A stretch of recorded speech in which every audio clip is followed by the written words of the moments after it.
Hi, I'm Kathleen Hudson, the director of the Texas Heritage Music Foundation.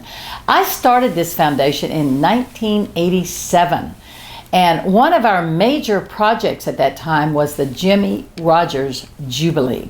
Well, here we are, 2015, heading toward our Texas Heritage Music Day in September. And part of that day will be the annual tribute to Jimmie Rodgers, the father of country music.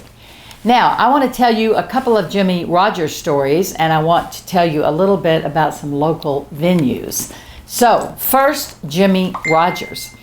I was very excited in 1997 when Willie Nelson and Little Joe y La Familia and Kinky Friedman got on stage at the Long Branch to pay tribute to the 100-year anniversary of Jimmie Rodgers' birth. I was even more thrilled when I found out that Bob Dylan, one of my heroes, had put out an album honoring Jimmie Rodgers.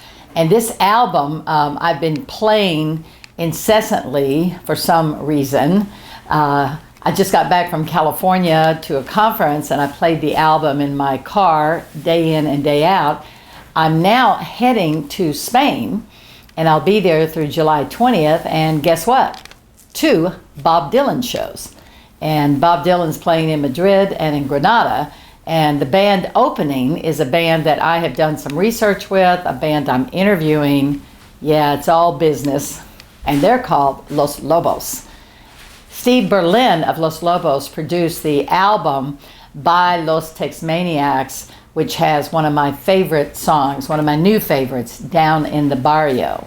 And this song points to the fact that, in a way, we all live in barrios of our own making, places where there are walls.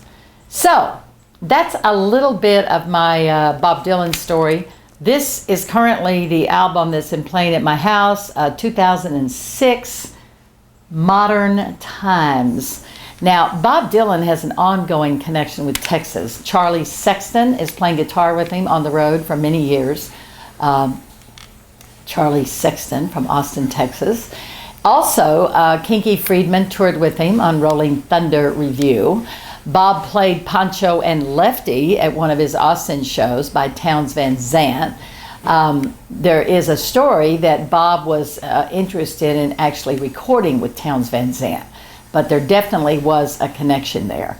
And of course, the Sir Douglas Quintet, and of course, Bob Dylan got Augie Myers to play with him on an album, and part of my research on Hispanic, Latino, Tejano heritage includes an interview with Flaco Jimenez, and guess what? Flaco recorded with Bob. He also played with him at the Jazz Festival in Montreux, Switzerland. And that's just the tip of the iceberg on Bob Dylan and Texas music.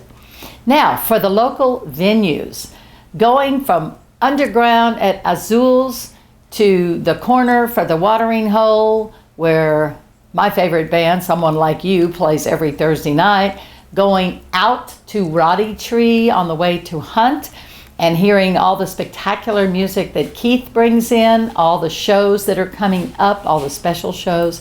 This area is rich. The Hill Country is rich.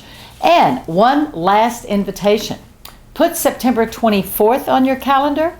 That will be our kickoff for the Texas Heritage Music Day. We have a special tribute to Jimmie Rodgers at the Hilltop Cafe on the Mason Highway out of Fredericksburg, featuring none other than Johnny Nicholas and Jimmy Dale Gilmore. Put it on your calendar. More on that later. Be sure and check thehillcountrycalendar.com for your update, and I'll see you when I get back from Spain.